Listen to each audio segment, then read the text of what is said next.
Hey, welcome back to Confidence Conversion.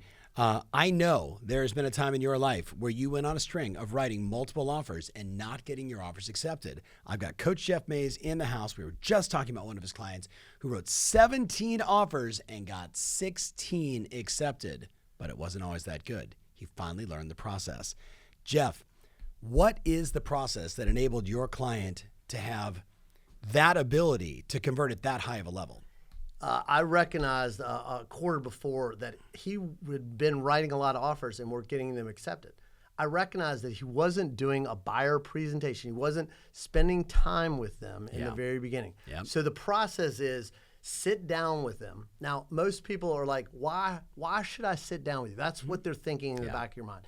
You're going to go through the sales to some degree pitch is going to be, I'm going to explain the process of buying a house with you. I'm going to answer any questions. I'm going to explain this market. I'm going to show you what it will take to win in this market, and we're going to have a plan. Most agents, they don't have a plan. Right. Tom Toole said that recently. They don't have a plan, so you've got to have a plan. And then I'm going to explain how I get paid. I'm going to walk them through the process. Guys, we got to realize one thing. We've got to slow down to speed up. You've got to spend more time with them in the beginning, because I hear it over and over again. I keep writing offers and they're not taking my advice. They're not listening to me. Right. And that's the key, is to go through this process and sit down with them and explain it. I would almost challenge everybody listening right now. Like it's there's really two sides now. There's clearly the camp of people that say, hey, I sit down, I take 30 minutes to an hour or 2 hours, whatever it takes, whatever it takes, and I educate and I walk them through the process and I answer all the questions before we start going out and looking at property, if there's even anything to look at. Right. And then there's the group that just says, I just take them out, show them, and we try and be aggressive. Right. I already have the trust. I do all that stuff, Jeff, that you're talking about in the car or walking through the house. Right. It just doesn't have the same.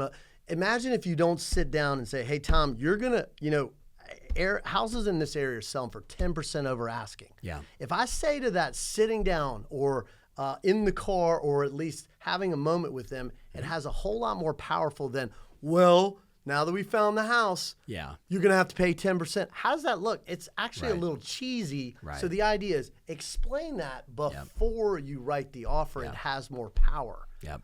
I would even make the argument, if you're listening to this in the U.S. and you're paying attention to NAR and the DOJ, that this is going to become, if it all goes the way the DOJ plans, this is going to be the way that you're going to get paid. Right. You're going to have to do something. Explain how you're going to get paid, and you're going to have to ask them to pay you. Yeah. It's going to be challenging. I'm going to make the argument, whether you're Jeff just laid out, hey, it's these 5 things, or you go back to Alicia Essig and you listen to her 2-hour version of it. Yep.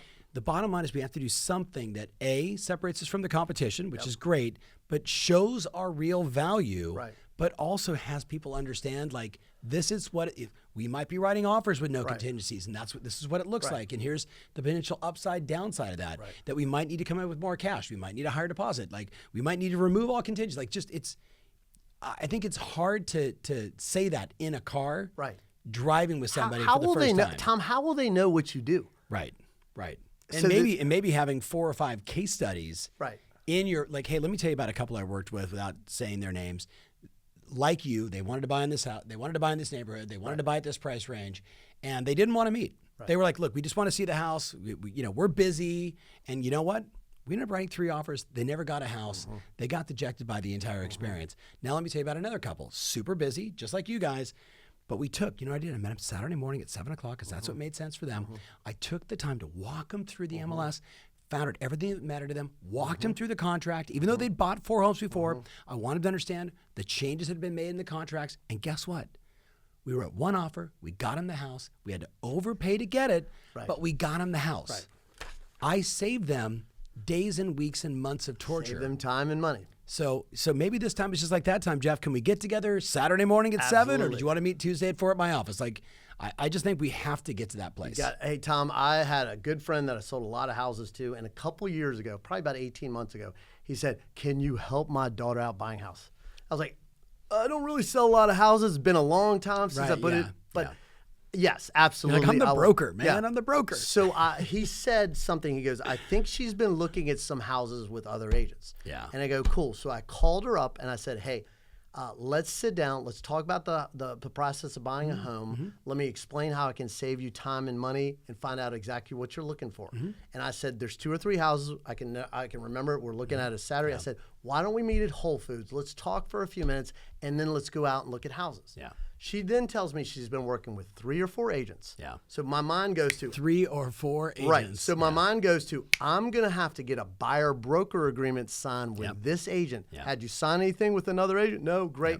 So I'm going to go through that because I don't want to show her houses and then some agents say, I showed that house. Right. So I'm thinking, how can I protect myself to some degree? Sure. Found out exactly what she's looking for. She had looked at probably 12 or 14 houses with these couple other agents. We go out and look at 2 houses.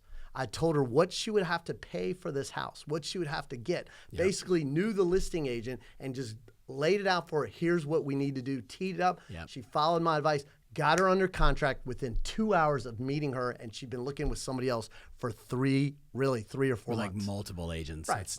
Right. Hey guys, we got to break the cycle, slow down, speed up. I think there's so much going on that we're actually short-circuiting the process. Right.